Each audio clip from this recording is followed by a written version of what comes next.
O episódio de hoje é um oferecimento do Hotel Ponto de Luz. Já já vamos falar mais sobre esse espaço tão especial.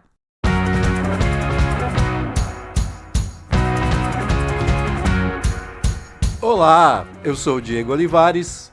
Eu sou a Bárbara Demerov. Esse é o Perfil 1LDF, o podcast que tenta interpretar um pouco da personalidade de uma pessoa a partir do livro, disco e filme que marcaram a sua vida. E esse é o nosso convidado de hoje. Eu sou Caio Blatt, ator e diretor, e para conversar com um livro, um disco, um filme, eu escolhi um livro muito especial na minha vida, que é O Grande Sertão Veredas, do Guimarães Rosa. Eu escolhi o filme Marvada Carne, do André Klotzel, e eu escolhi o disco Nada de Novo, do Mombojó. Então vamos conversar sobre eles. Nesse episódio, vamos falar de coragem. O maior ato de coragem da minha vida, eu acho que é você formar uma família, apostar tudo, casar, ter filho. Isso pra mim é uau, é você apostar todas as fichas. Repassar uma carreira artística cheia de pontos altos. Então eu comecei a ter uma carreira de cinema bem alternativa, bem radical, autoral, independente, enquanto eu era o anjinho da novela das 7. Então, de alguma maneira, eu tive duas carreiras paralelas durante 20, 25 anos, eu fiz muitas novelas na Globo e fiz muitos filmes barra pesada, filmes sobre a ditadura, como Batismo de Sangue. E sonhar com um mundo em que o carnaval possa durar muito mais do que 3 dias. Cara, o Reino da Alegria tinha que ser, cara, juro, carnaval o ano inteiro. Eu não entendo por que a gente faz 4 dias de carnaval, por que a gente aceita isso? Por que as pessoas tiram a fantasia? Eu não entendo isso. Muito bem, hoje o papo é com um dos atores mais versáteis da televisão, do cinema e dos palcos brasileiros. Caio Blatt fez 45 anos em junho e quase todos eles têm sido dedicados ao fazer artístico e ao pensar sobre o que escolhe fazer. Atraído pela arte desde muito cedo, ele foi um rosto marcante da TV ainda na infância e construiu uma carreira que transita entre a grande mídia e o cinema autoral, passando por novelas de sucesso, peças premiadas, filmes polêmicos e atuações memoráveis. Ele é um cara que preza pelo mergulho intenso em cada projeto e no impacto cultural que uma obra traz. E por isso mesmo, a gente sempre teve muita vontade de adicionar o Caio ao nosso ilustre hall de convidados. E se você está chegando agora e quer saber quem são as outras personalidades que já passaram por aqui, dá uma olhada na lista de episódios que a gente colocou no ar desde o ano passado. É um elenco que a gente se orgulha demais de ter construído. Um elencaço! E a gente já tá na reta final dessa temporada, hein, Bárbara? Depois de hoje ainda vamos soltar outros 4 episódios, e se você que tá ouvindo não quer perder nada, a melhor forma é seguir nosso perfil no Spotify, no YouTube e no Instagram. Ah, Diego, não vem com clima de despedida porque eu não tô preparada para dizer adeus a essa temporada que foi tão especial. Você tá certa, desculpa, mas vamos então falar das obras que o Caio escolheu para esse episódio. Bora! Começando pelo livro, esse clássico da literatura brasileira escrito pelo Guimarães Rosa. Grande Sertão Veredas é narrado em forma de monólogo por Riobaldo, ex-jagunço que relembra sua trajetória, os dilemas morais da guerra no sertão e o seu amor profundo por Diadorim, um sentimento que desafia as convenções e as palavras. Esse impulso de desafiar as convenções também está presente no disco Nada de Novo, do Mombojó. O álbum de estreia da banda pernambucana mistura mangue beat, rock, psicodelia e poesia urbana. Traz uma sonoridade inventiva e letras cheias de imagens sobre movimento, tempo e identidade. E o filme que o Caio escolheu é Marvada Carne, uma comédia caipira com toques de realismo mágico, dirigida por André Klotzel e lançada em 1985. No interior paulista do início do século XX, o lavrador Kim tem como maior desejo poder comer um bifão de carne, enquanto a jovem Carula, interpretada pela nossa maravilhosa Fernanda Torres, ela sonha em se casar.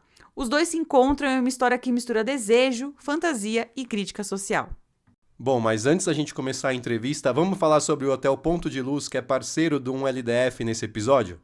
Bora! O hotel tem mais de 30 anos de história e está localizado na Serra da Mantiqueira. É o lugar perfeito para quem quer se desconectar da correria do dia a dia, sabe? E procura se reconectar com a natureza e aquele sossego que não tem preço. Eu já passei alguns dias lá e é simplesmente perfeito. E quando eu falo que é para desconectar, é a mais pura verdade. Lá não pega nem sinal de telefone e a equipe incentiva uma imersão na natureza. Então também não há internet nos quartos do hotel. Só tem internet no espaço Florescer, caso você precise dar uma olhadinha no feed ou checar algo importante. É um espaço que traz atividades artísticas também, como vivências, oficinas e até apresentações musicais. Tem também uma programação com terapias holísticas. Ah, e sem contar a alimentação, né? É um dos pontos altos do hotel, com base vegetariana, alimentos integrais e 100% naturais. Inclusive, parte dos alimentos é colhida diretamente da horta do Ponto de Luz. É simplesmente maravilhoso. Além das acomodações serem uma delícia, o espaço para descanso também é super amplo, tendo uma cachoeira super tranquila para dar aquela recarregada nas energias. Dá para dormir ouvindo o som dela. O Ponto de Luz é o local ideal para você focar nos seus livros, discos e filmes enquanto dá aquela pausa no cotidiano. Fica a dica, viu? Para quem quiser mais informações, o site deles é pontodeluz.com. E agora sim, bora para a entrevista com o Caio Blatt. Obrigado por estar aqui, que prazer falar com você, que bom que você conseguiu tirar esse tempinho aqui para falar com a gente está muito feliz. Obrigadíssimo, eu que agradeço, muito feliz de conversar com vocês. E além do Caio, hoje a gente está aqui com a Tamires Viana, que faz a sua estreia nessa temporada, né? A gente tem sempre alguém aqui se revezando nesse papel de ajudar a gente na entrevista e fazer uma análise no fechamento do episódio. E hoje quem está aqui com a gente é a Tamis. Eba, gente. Olá, Tamires. Oi, obrigada, gente. Que honra estar aqui estando na temporada. Estava com muita saudade de vocês. E prazer imenso falar com o Caio também. Então, assim, o papo hoje vai ser muito bom, com certeza. Vai. E olha, para começar, né, a gente tá aqui falando de livros, discos e filmes, mas a gente precisa falar de uma série, né, de uma novela da Max, que, assim, tá na boca do povo, todo mundo está falando dela, mesmo após o encerramento, né, de Lola, de Benjamin Argento. Gente, nós estamos com Benjamin Argento no nosso podcast. Isso é uma honra. Para poucos. É uma honra. E assim, Caio, eu, a Tamis, o Diego, até o Diego, tá, que não é noveleiro, gostou. Eu fui fisgado totalmente. Então, assim, queria começar te perguntando como é que foi mergulhar nessa produção, assim, porque realmente é um marco já de 2025. A gente não está nem na metade do ano, mas com certeza foi um marco do audiovisual nacional, né? Eu acho que tem isso, Bárbara. A gente sabia que estava abrindo uma nova fronteira. A gente estava criando um novo modelo, um novo formato para um novo público, uma nova forma de produzir novela no Brasil, com empresas gringas distribuindo pelo streaming. Quer dizer, é um novo modelo.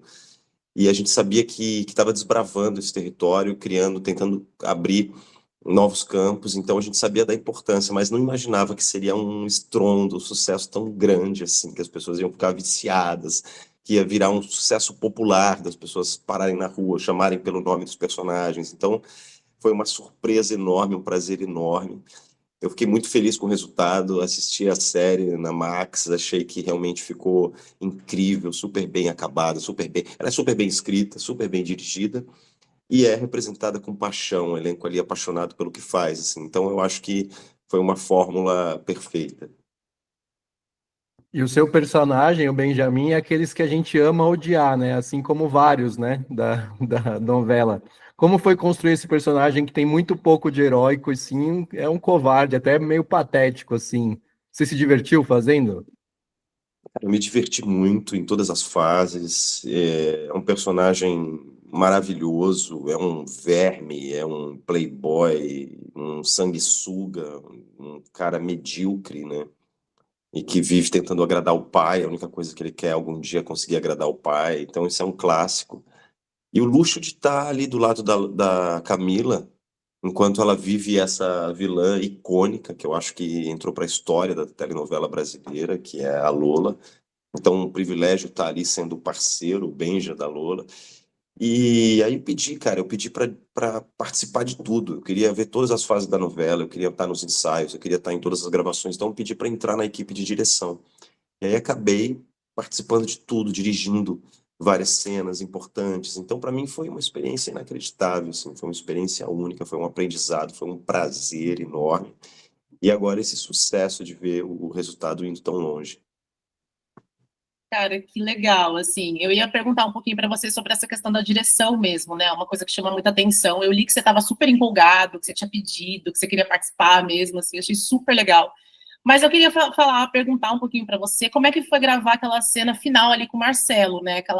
Aquela homenagem ali ao beijo no asfalto. Como é que foi? O entrosamento de vocês era muito legal, então queria que você contasse um pouquinho pra gente, assim. Sim, sim, a gente precisava de um grande final para essa dupla, que na verdade essa dupla de diamantes aí, que é o Rog e o Benja, né? Que eles tinham essa tensão sexual claríssima, eles faziam festinhas juntos, faziam surubas juntos, ficavam se olhando e rindo e experimentando drogas juntos. Tinha A uma parte, sauninha, né? uma sauna, né? Sauna. Então tinha essa tensão, essa expectativa, essa coisa enrustida entre eles. E no último momento, né, no momento da morte, no momento da despedida final ali, essa cena clássica, linda do Nelson Rodrigues, sendo ali, de alguma maneira, ressignificada, reinventada pelo Rafael Montes. Uma novela cheia de referências, algumas chiquérrimas como essa. Então, eu acho que foi um grande momento ali. Foi o Matheus Senra que dirigiu essa cena, era lá na Barra Funda, em São Paulo, perto da linha do trem. Era de noite, estava uma chuva, estava uma neblina, era um lugar muito bonito e fica toda a cena só iluminada com o farol do carro do Benja, e eles fugindo da cadeia, enfim, uma sequência incrível. O Marcelo é um grande parceiro de cena, a gente compôs esses personagens muito juntos, muito na brincadeira, muito na base da troca, da parceria entre o Rogue e o Benja, então é um grande parceiro e tinha que ter um grande final, a história dos dois. E que final, hein? Nossa, com certeza. E o Rog, né, gente, para sempre o Marcelo vai ser o Rog para mim, assim.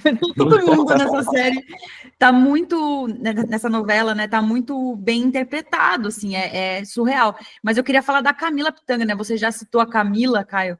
Ela realmente eleva o patamar de vilã novelesca, né? Com a Uhum. personagem dela.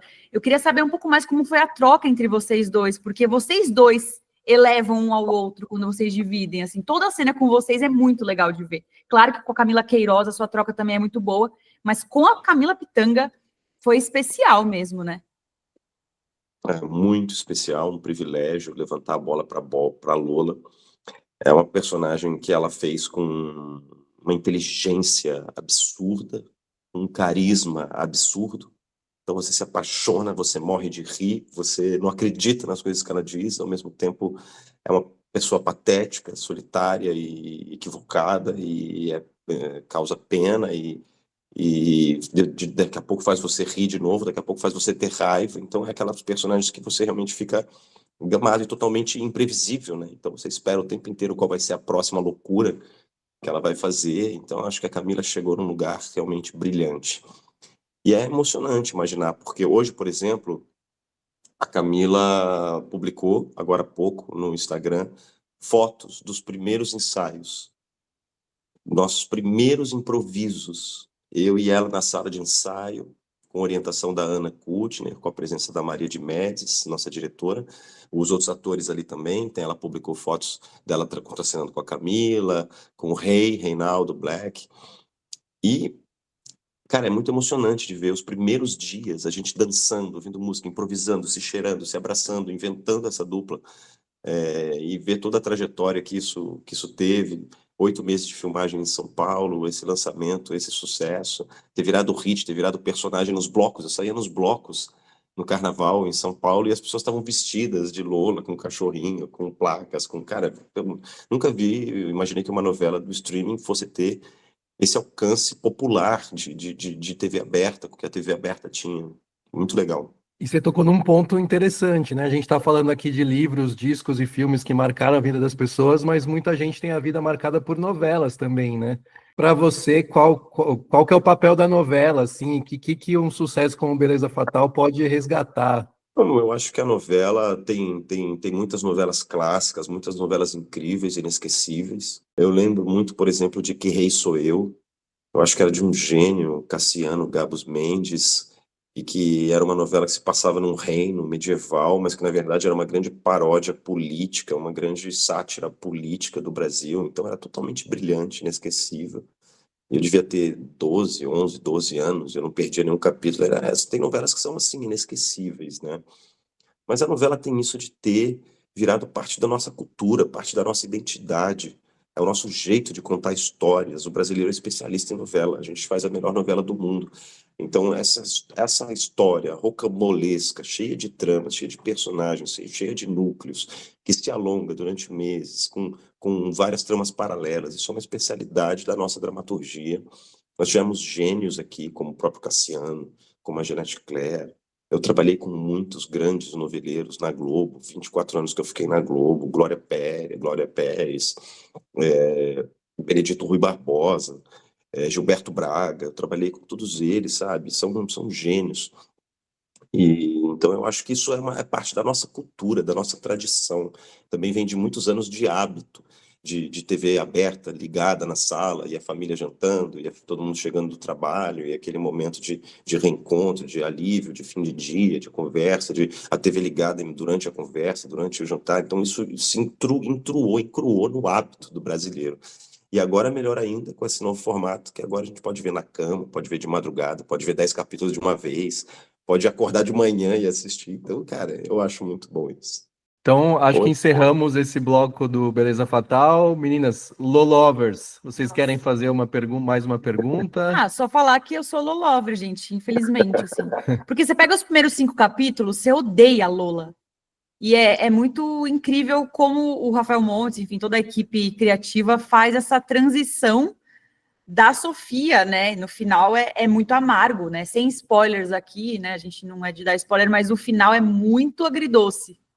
E eu achei isso muito bom. O que você achou, Tami? Você gostou do final? Não, eu amei, assim, eu amei. Eu tava numa expectativa absurda, assim. Sabe quando você fica contando os dias, você fala assim, ai, pera, hoje é quarta, tem que chegar segunda, tem que chegar sexta, na verdade foi na sexta, né?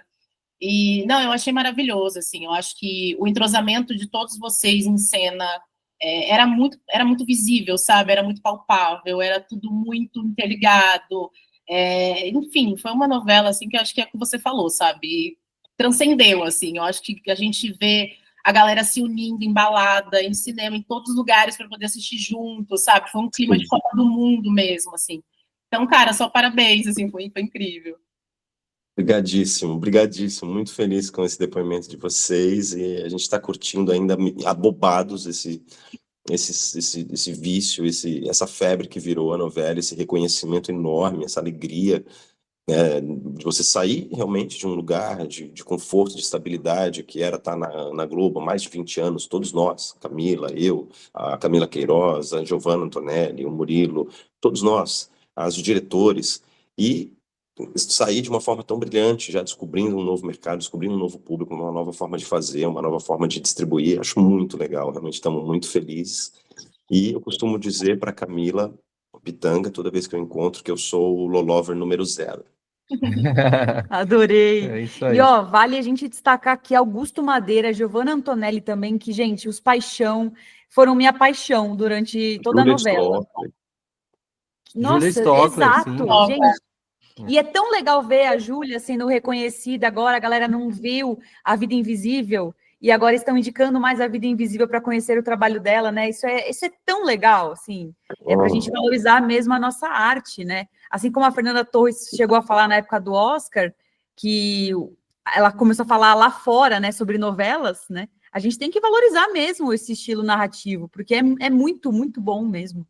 Já que você deu essa deixa da Fernanda Torres, vamos entrar nas obras do Caio, que o Caio escolheu, por A Marvada Carne, então. É verdade, sem pensar eu falei. Que tem a Fernanda Torres, que esse ano teve toda essa aclamação, né, vencedora do Globo de Ouro, indicada ao Oscar, todo o Brasil, né, apaixonado por ela, né, novamente, mas, enfim, viveu essa lua de mel com ela muito intensamente. Queria saber para você, Caio, como é ver isso acontecer com uma colega sua, você enquanto ator, ver uma atriz como a Fernanda atingir esse tipo de reconhecimento? Cara, é inacreditável, é muito merecido, né? A gente tem realmente atores muito brilhantes aqui, Fernandona e Fernanda chegaram nesse lugar de estarem entre as maiores do ano, as maiores do mundo, na maior premiação do mundo, então é um reconhecimento que se espalha, né, para toda a nossa classe, para todo o nosso teatro, para todo o tanto que a gente luta pela valorização da cultura, pela defesa dos direitos dos atores, dos direitos conexos agora, de quanto a gente luta para o reconhecimento da nossa arte, da importância do Ministério da Cultura. Então é quase como se fosse a gente que passou 4 anos, 5 anos sem Ministério da Cultura, com a Ancine parada.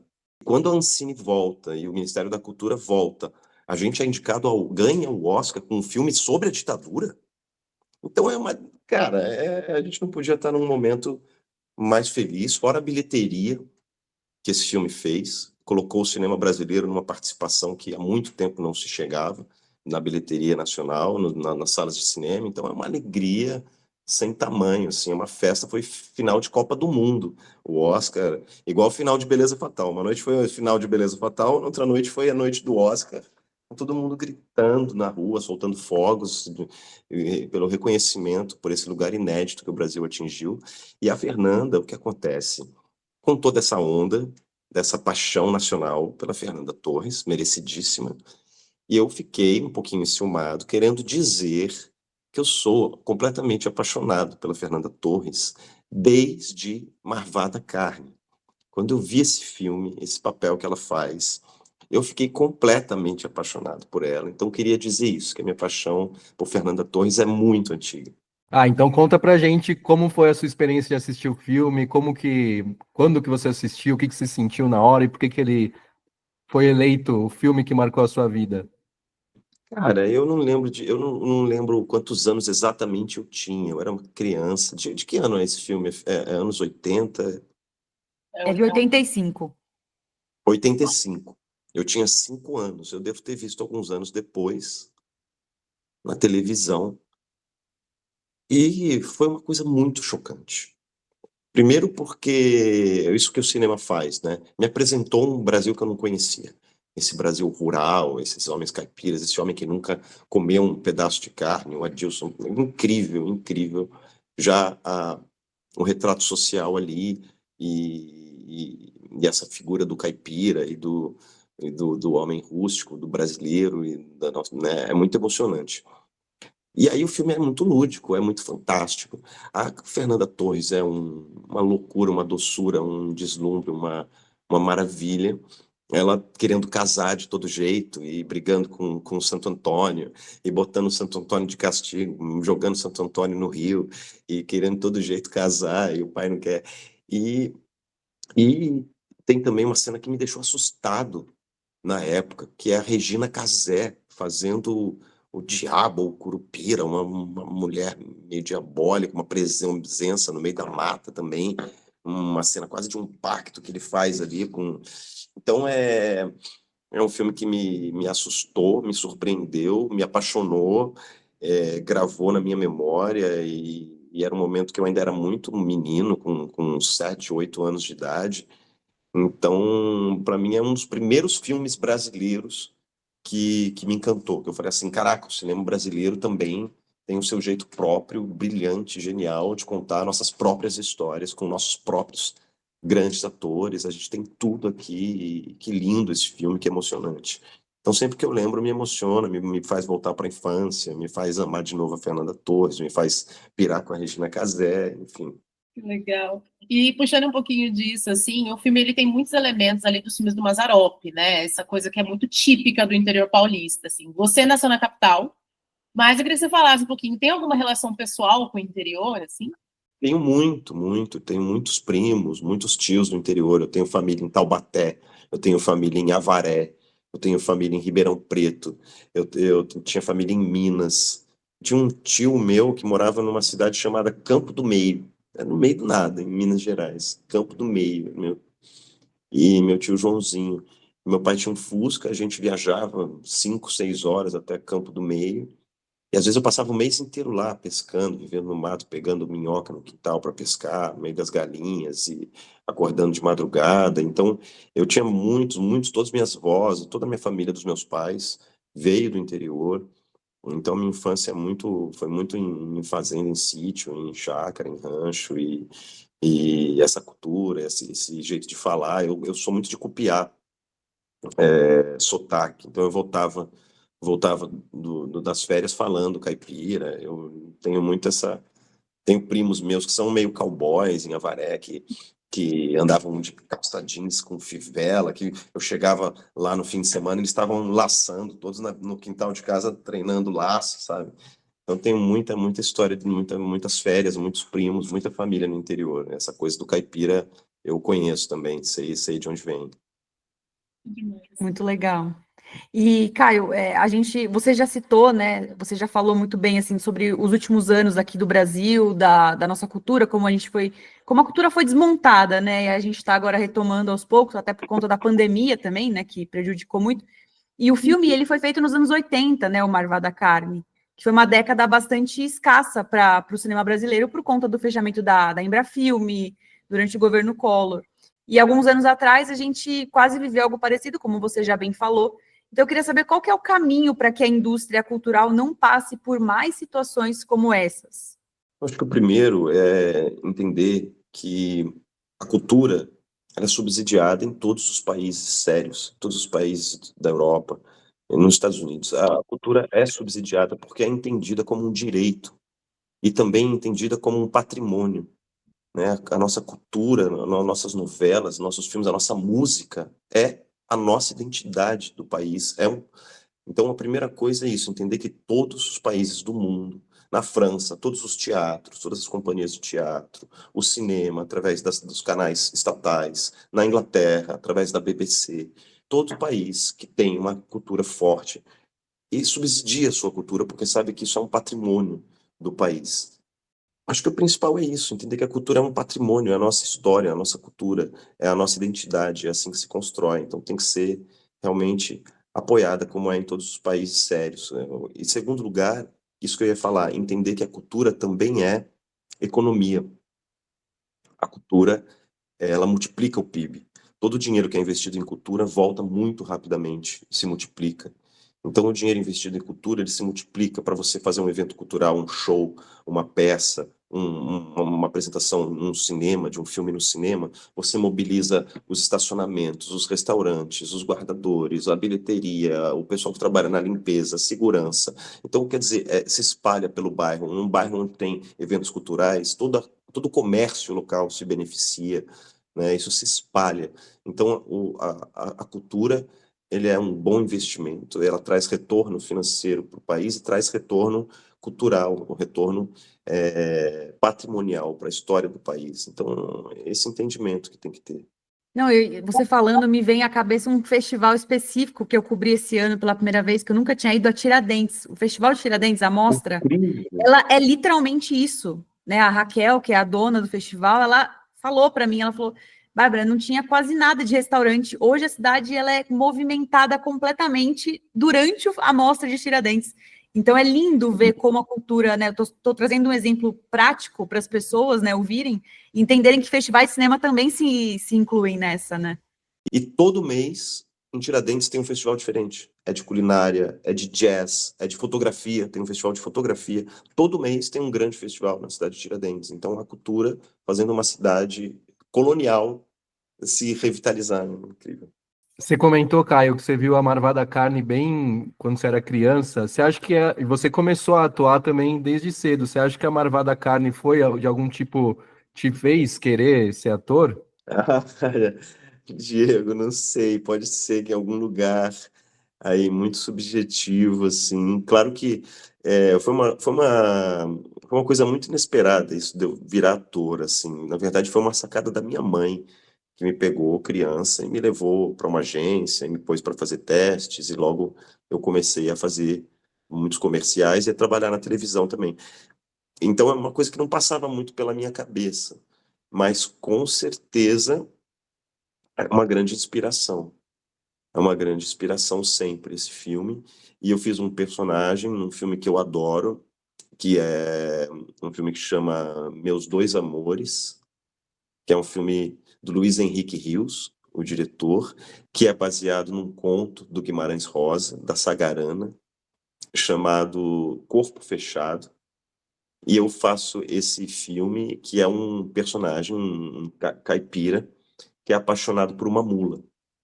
E ele tem uma noiva com quem ele não quer se comprometer, porque que é a Maria Flor, que faz esse papel, uma amiga muito querida, grande atriz, e ele não quer se comprometer de casar, porque ele é apaixonado por essa mula. Inclusive, ele dorme abraçado com a mula no, no meio da palha. E esse personagem muito fofo, eu amo de paixão, e é um personagem que eu poderia dizer que é totalmente também inspirado por Marvada Carne. Claro, e por toda a história do Mazzaropi, que fez parte da minha infância, os personagens do Matheus Nastergalli fazendo o Mazzaropi, enfim, é um clássico brasileiro, o caipira esperto, né, o Pedro Malas Artes, da nossa literatura, da nossa cultura popular, né, de histórias infantis. Então é um personagem muito típico brasileiro, assim. Que demais. E falando, né, como a gente está no assunto cinema, assim, Caio, se fosse para pensar, assim, eu quero trazer de volta, sei lá, o Marvada Carne, sabe? Assim, você gostaria de dirigir, você gostaria de ter essa experiência, quem sabe, por trás das câmeras do seu filme favorito?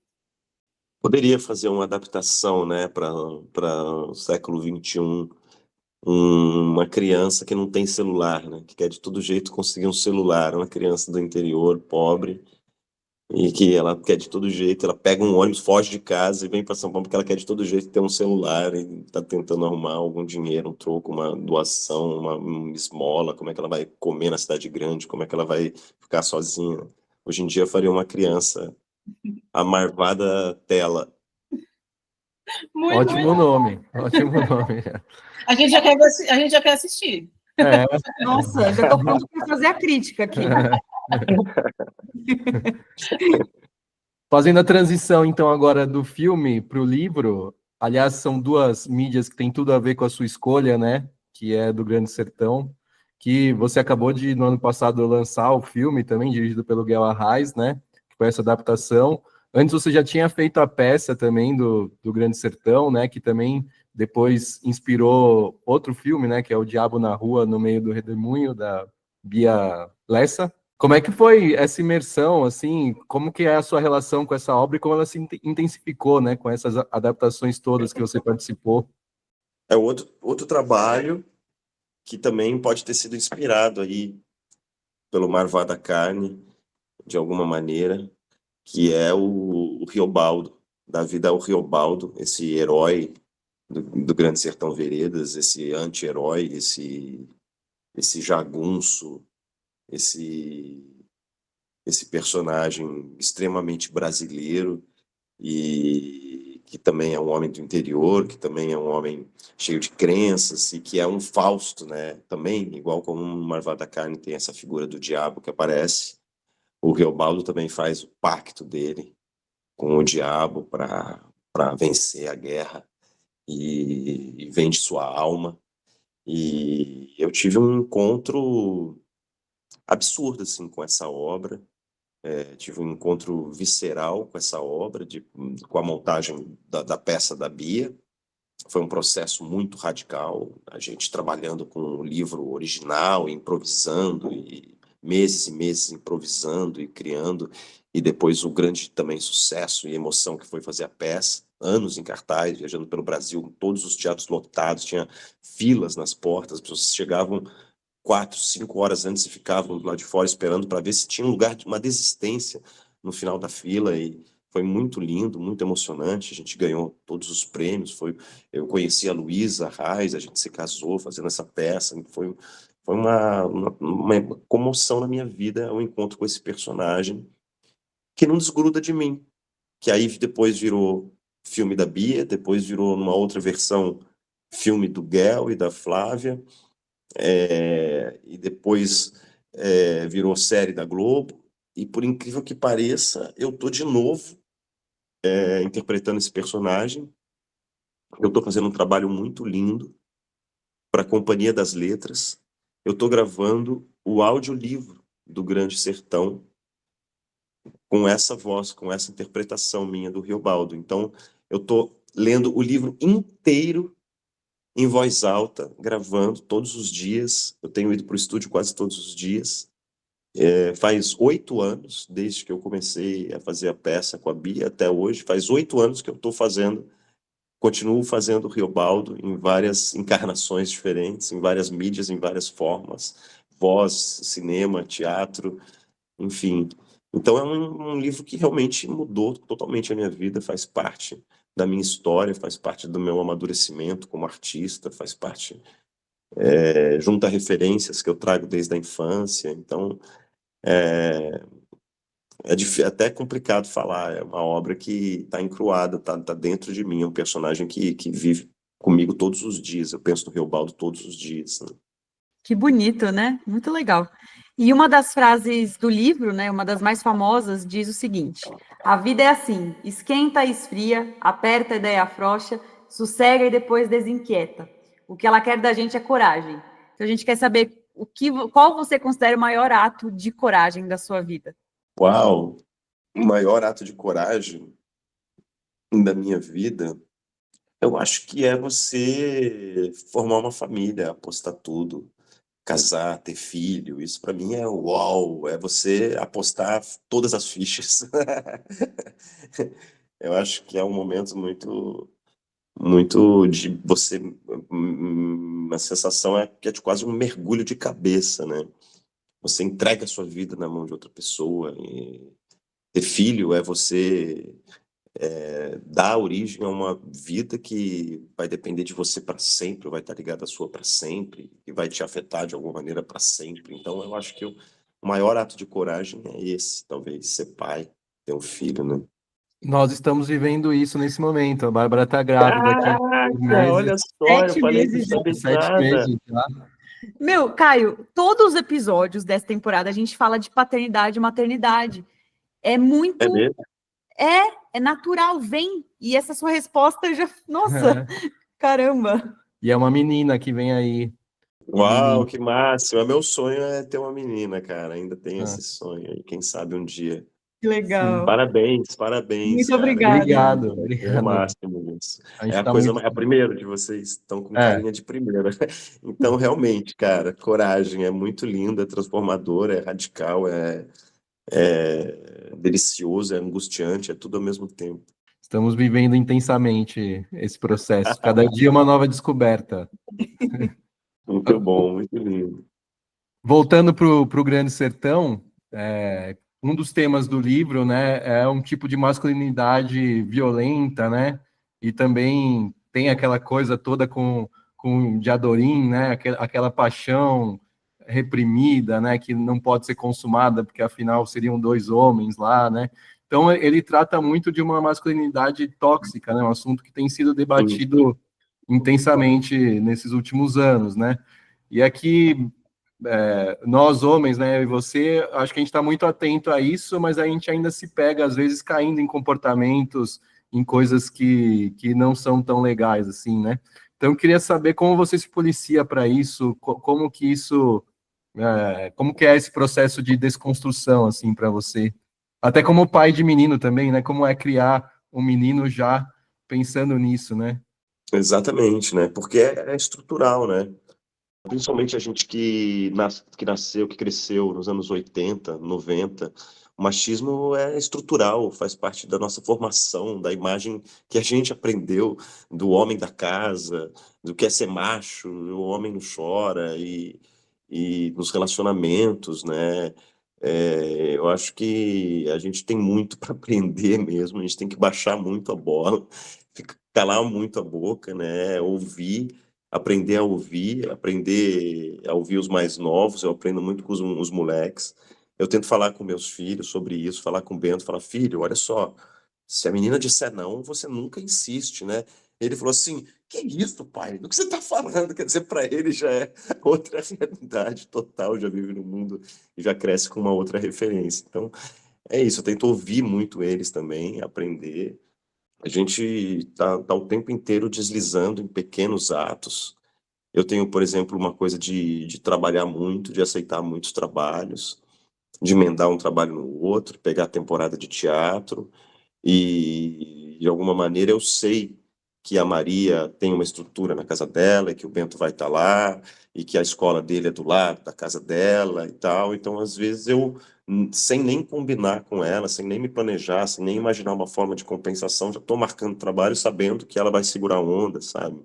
Isso é, isso é estrutural, que eu via isso meu pai o tempo inteiro. Meu pai era um médico que dava um monte de plantões, trabalhava fora, morava, dormia no hospital 3 vezes por semana, e a minha mãe estava sempre lá com a gente. Então a gente meio que inconscientemente, automaticamente, por hábito, reproduz coisas machistas e desse tipo.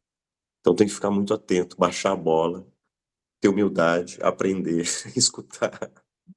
Sem dúvidas. E voltando um pouquinho para o livro, ele é muitas vezes violento, né? E a gente sabe que a violência é algo que faz parte da experiência humana. Então, qual a melhor forma de lidar com ela, Caio? Eu sou uma pessoa muito pacífica.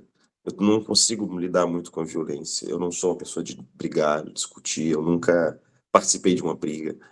É, eu, eu não sei como lidar com a violência. É sempre chocante a violência humana para mim.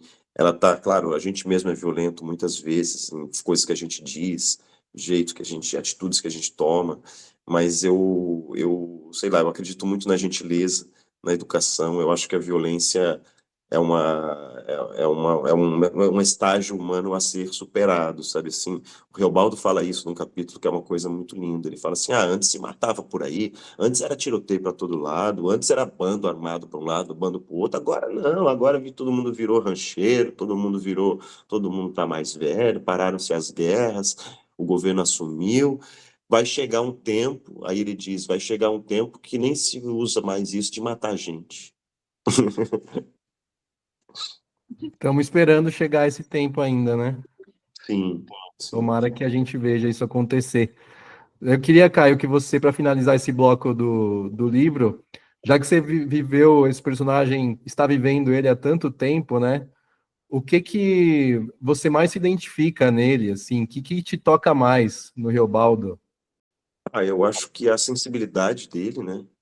Ele é um homem duro, ele é um homem embrutecido, ele é um homem simples, mas é um homem absurdamente sensível, que aprende com diadurinha a se encantar pelos pássaros, se encantar pelas árvores, pelo som das folhas, do vento. Então ele tem aí uma sensibilidade extrema. Isso eu acho muito bonito, mesmo no meio daquela dureza toda, daquela guerra, daquele sertão, daquela carestia. E eu acho que é a questão de consciência, né, dele, que eu acho que isso faz desse personagem um Fausto, né? É um homem o tempo inteiro em crise com a sua consciência. Se fez a coisa certa, se fez as escolhas certas, se agiu pelo bem, se agiu pelo mal, se tudo que ele está sofrendo agora é consequência das próprias escolhas, ou se foi o diabo que cruzou o caminho dele. Então, esse grande conflito de consciência, de estar o tempo inteiro se questionando se fez a coisa certa, se não podia ter feito melhor, se é ou não é uma pessoa boa, isso eu me identifico bastante, assim, é um personagem, são vários personagens que eu já fiz que passam por esse debate. Eu fiz o Macário, do Álvares de Azevedo, que é um jovem poeta de 20 e poucos anos que também está nesse momento de consciência, à beira da morte, que se encontra com o diabo. Eu estou fazendo agora o Ivan Karamazov, dos irmãos Karamazov, Dostoiévski, que é um personagem que questiona o tempo inteiro se existe ou não existe Deus, então até onde vão os limites humanos. Então eu acho que essa questão existencial, esse conflito de consciência, é uma coisa que eu me identifico bastante e que atravessam vários personagens. Perfeito. E agora vamos partir para o disco, né? Mais uma obra brasileira. Por que você escolheu Nada de Novo, do Mombojó? Então, cara, porque eu vi esse disco nascer, eu vi essa banda nascer, eu Eu tenho uma relação muito forte com o Recife. Eu acho que a cena musical brasileira toda dos últimos 20 anos, talvez a coisa mais relevante realmente que tenha acontecido é o Mangue Beat, nos últimos 30 anos. Então eu acho que o Chico Science reinventou ali um gênero, aproveitando todo aquele caldo cultural ali do Recife, as histórias do Recife, o centro do Recife, a decadência e a lama, o mangue, e os poetas malditos do Recife, e o Manuel Bandeira. Então, de alguma maneira, o Recife me marcou com esse movimento muito forte, muitos artistas muito importantes, muitas bandas que nasceram dali. E aí, de repente, eu vi uma galera da minha geração, uma geração depois, formar uma banda alimentada por tudo aquilo e um pouco mais, ainda dando um salto mais adiante, que é uma coisa ainda mais eletrônica e mais cool, mais jazz, misturando isso tudo. E foram o Samuel, que é o baixista. Samuel, eu trabalhei com ele no teatro, uma peça que eu dirigi lá no Recife. Então eu vi essa banda nascer, vi o disco nascer, ouvi o disco nas demos, fui nos primeiros shows da banda, ficava sozinho gritando todas as letras, pulando, dizendo que aquilo era genial, apresentei para vários amigos, vi a banda ter o seu momento, vi a banda virar uma onda, vi a banda fazer muitos shows, estourar, viajei com eles. Então foi um disco que marcou muito a minha vida por eu ter participado assim de perto, ter visto ele nascer, por ser uma banda que eu adoro e que é um fruto de todo esse movimento que eu amo, do Nação Zumbi, do Chico Science, do Fred 04, de todas as bandas lá do Recife. E, Caio, uma das músicas mais conhecidas do Mombojó é Deixe-se Acreditar, que tá nesse álbum que você escolheu, né? A letra ela é muito bonita, e o refrão repete sempre, esse é o reino da alegria. Como seria o reino da alegria concebido por Caio Blatt? Cara, o Reino da Alegria tinha que ser, cara, juro, carnaval o ano inteiro. Eu não entendo por que que a gente faz 4 dias de carnaval, por que que a gente aceita isso? Por que que as pessoas tiram a fantasia? Eu não entendo isso. Sabe, no carnaval você passa às 3 da tarde, tem pessoas passando de homens de fio dental e salto alto, atravessando a rua e conversando normalmente. E eu fico me perguntando por que que isso não acontece o ano inteiro? Por que que a gente aceita que isso fique restrito a 3 dias, sabe? Então eu acho que eu estava usando uns colares enormes de pérolas no carnaval e eu fiquei uns 15 dias, assim, uns 20 dias. Eu me recusei a terminar o carnaval. Eu ia para o trabalho e todo dia botava uma roupa careta normal, uma calça jeans, uma camiseta e botava um colar de pérolas por cima. Eu falei, o carnaval tem que ser prolongado, gente. O Reino da Alegria seria esse. Principalmente o carnaval no Recife, que eu já passei, o carnaval em Olinda, que é uma coisa completamente arrebatadora. Você vai para o bloco, você desce as ladeiras em Olinda, de repente você vai para os palcos e você vê o Alceu, e você vê o Siba, você vê o Mestre Ambrósio, você vê o Nação, e aí você vê Mombojó, aí você vê o China, aí você vê o Fred 04, aí você vê, cara, é inacreditável, aí você vê o Otto, o carnaval do Recife é inacreditável. Eu acho que o meu reino da alegria é exatamente esse, cara, o carnaval em Olinda. Delícia. Bom, e se a gente não tirar a fantasia, então o carnaval não acaba. Entendeu? Tá aí a dica. Vamos manter a Cara, fantasia no todo. eu não consigo entender isso. É um ato de desobediência civil. É só ir todo mundo fantasiado pro trabalho o ano inteiro. Não tem que parar na quarta-feira. É isso. Pois é, será que a fantasia não é essa que a gente veste nos outros Eu ia dias, falar né? isso. Talvez A gente normaliza, né? talvez a gente seja quem a gente é no carnaval e passa o resto do ano fantasiado, né? Talvez seja por Escondendo. aí. É verdade. Agora, Caio, você comentou que você viu esse disco nascer, né, com pessoas da sua geração, né? Mas você lá já estava quase veterano, né? Quando você tinha seus 20 e poucos anos, já estava há um tempo já na TV, enfim, já era um rosto conhecido. O que você acha que te trouxe de vantagem ou desvantagem, de repente, ter começado a carreira tão cedo assim? Isso é uma coisa muito complicada, porque porque é um assunto muito controverso. Eu não sei se eu gostaria que meu filho, criança, fosse ator, não. É muito difícil, é um meio muito difícil mesmo. É, então, eu tive muita sorte, eu tive trabalhos maravilhosos, eu trabalhei anos na TV Cultura em São Paulo, programas educativos, então eu aprendi muito e era um lugar muito legal. Eu sempre trabalhei com pessoas incríveis e tive muita sorte na carreira e também consegui fazer essa transição de você ser um ator criança, um ator mirim, e depois, na vida adulta, continuar atuando, que às vezes não tem nada a ver, o ator mirim não consegue, fica adolescente, fica estranho, fica esquisito, vira adulto, a voz engrossa e fala, não tem mais nada a ver. Então, muitas crianças têm essa frustração, são muito famosas, vi vários, na minha época tinha ídolos, atores que eram ídolos da minha geração, que depois ficaram adolescentes e pararam de trabalhar.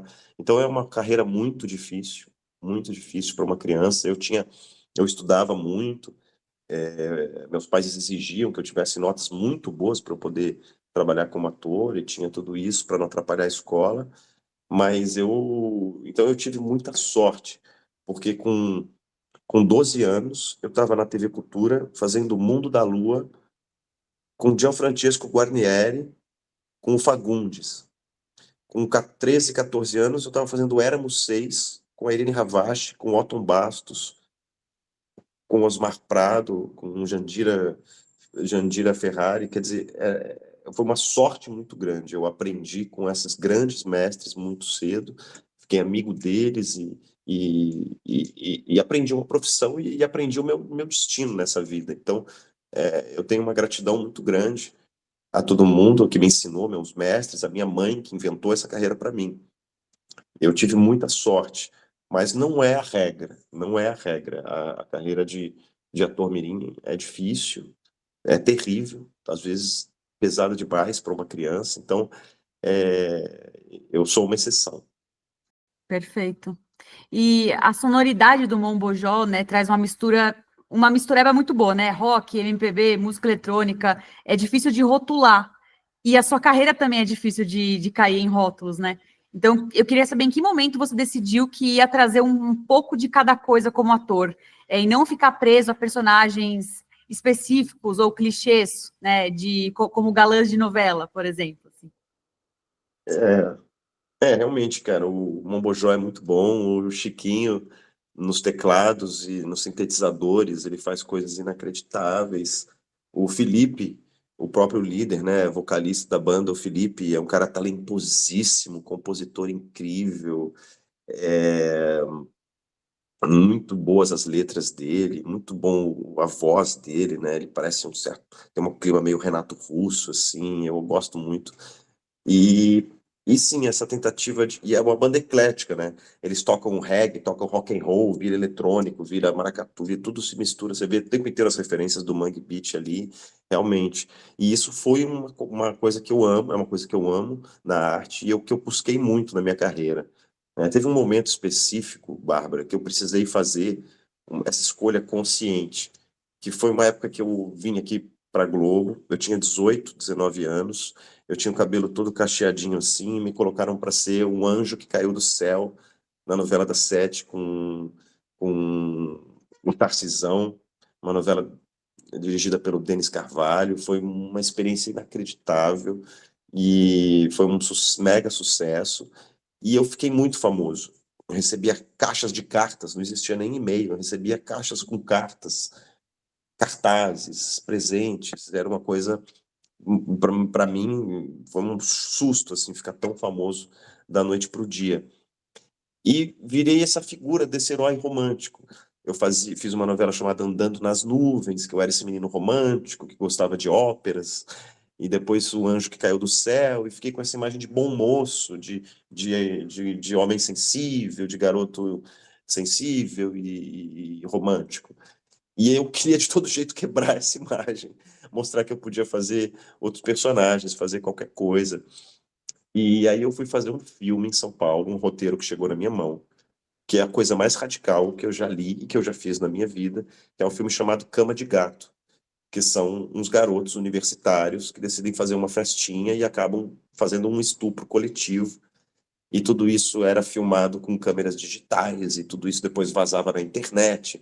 Então é um filme muito radical, muito experimental, e muito barra pesada, e que virou também um mega sucesso, ganhou muitos prêmios, ganhou prêmios nos Estados Unidos. O filme ficou um ano inteiro em cartaz em São Paulo, virou cult, foi para muitos festivais, e nesses festivais eu conheci muitos diretores de cinema que depois me convidaram para filmar com eles, como o próprio Cláudio Assis.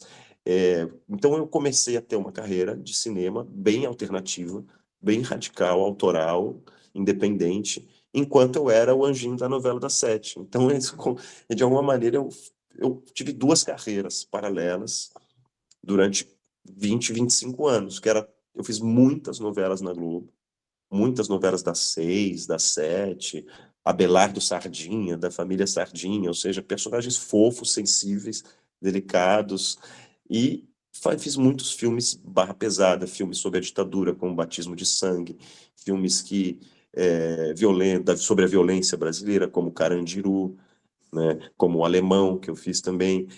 Fiz o filme do Xingu, lá da história dos irmãos Vilas Boas. Então, tem uma carreira de cinema super eclética, com títulos fortes, filmes pesados e personagens muito diferentes, em paralelo com uma carreira pop, uma carreira de TV, uma carreira de novelas.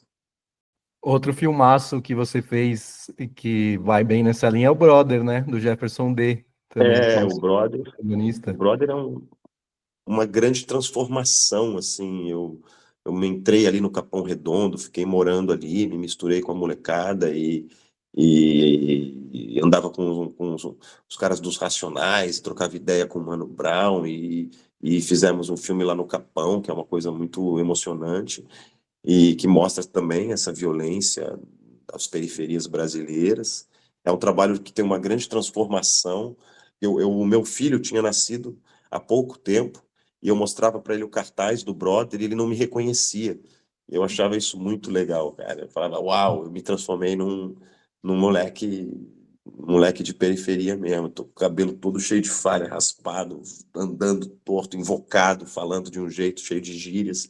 Então, são experiências que a nossa carreira dá, são privilégios que a nossa carreira dá, entrar em lugares que a gente não conheceria de outra forma, conhecer culturas, pessoas que a gente não conheceria de outra forma, registrar isso, aprender com isso, transformar isso num trabalho, numa obra de arte. Cara, é uma carreira muito legal. Eu sou muito grato a essa carreira.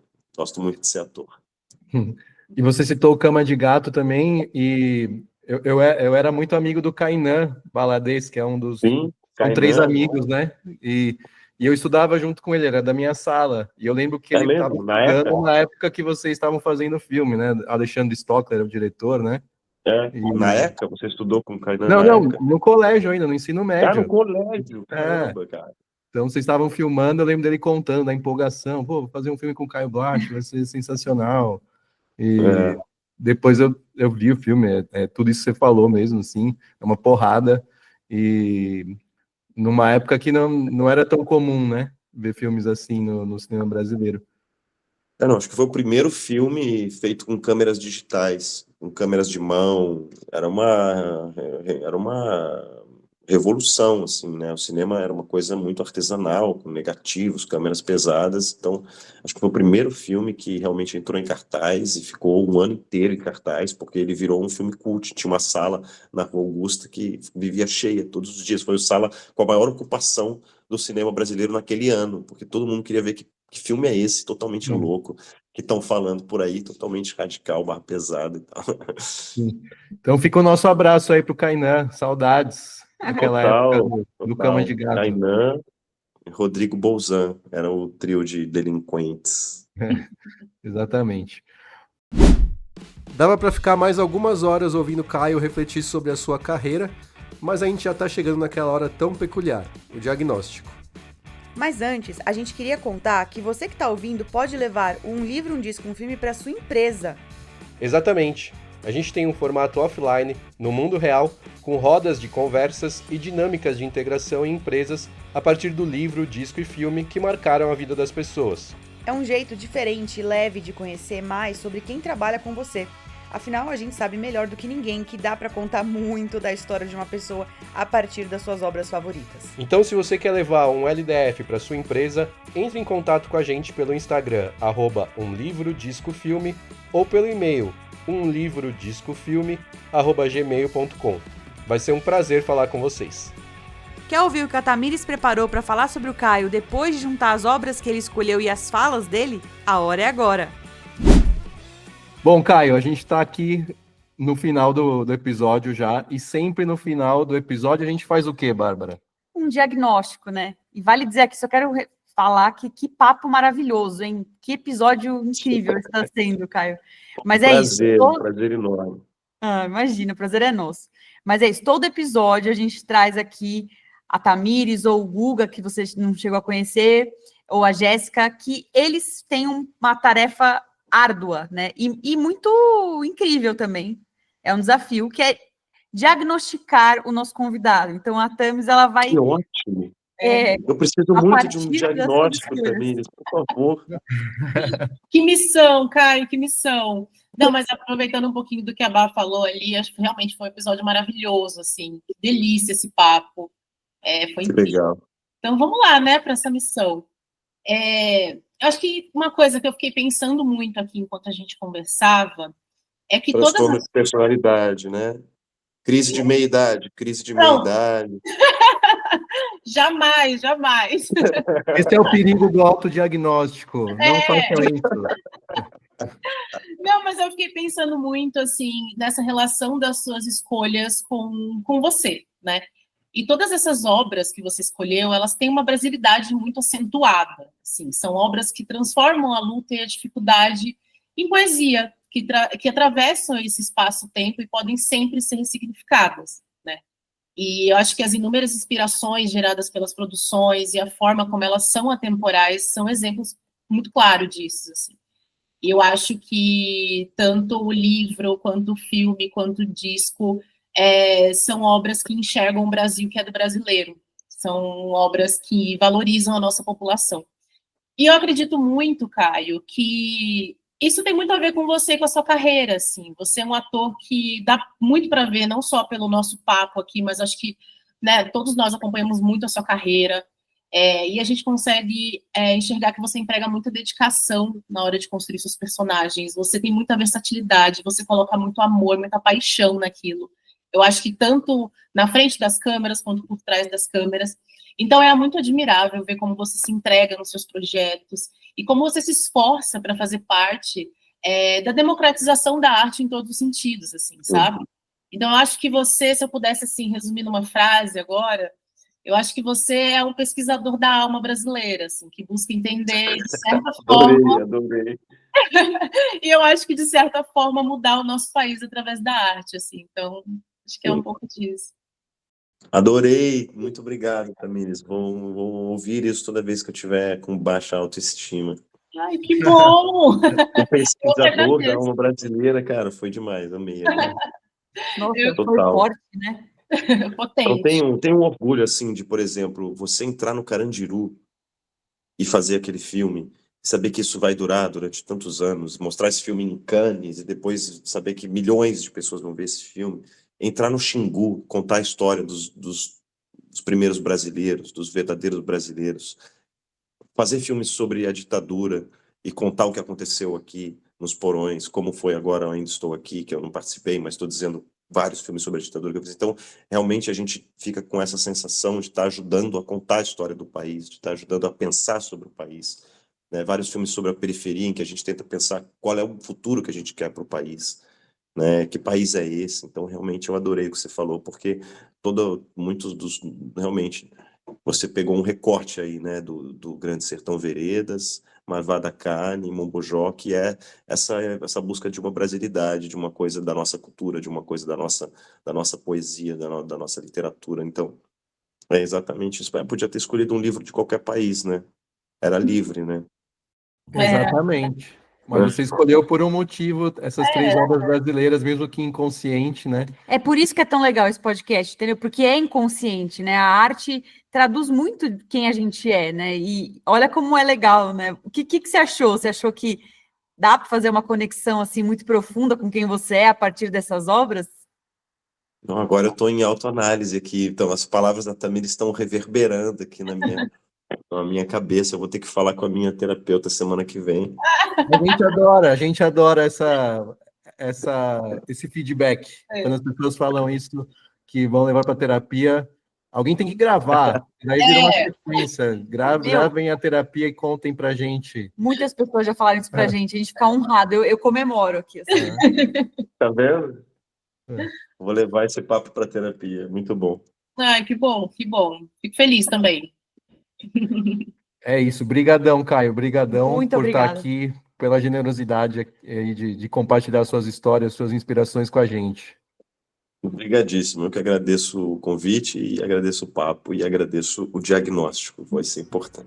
Que papo delicioso e profundo com Caio Blatt. A gente falou de cultura, paternidade, carnaval, raízes, de consciência e também da alegria de contar histórias nesse país tão contraditório e tão rico.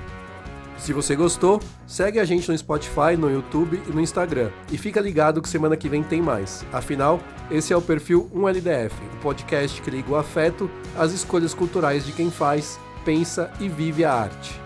Agradecemos também a parceria com o Hotel Ponto de Luz, que apoiou 3 episódios lindos dessa temporada.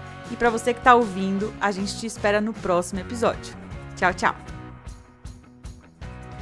Um livro, um disco, um filme é uma criação de Diego Olivares.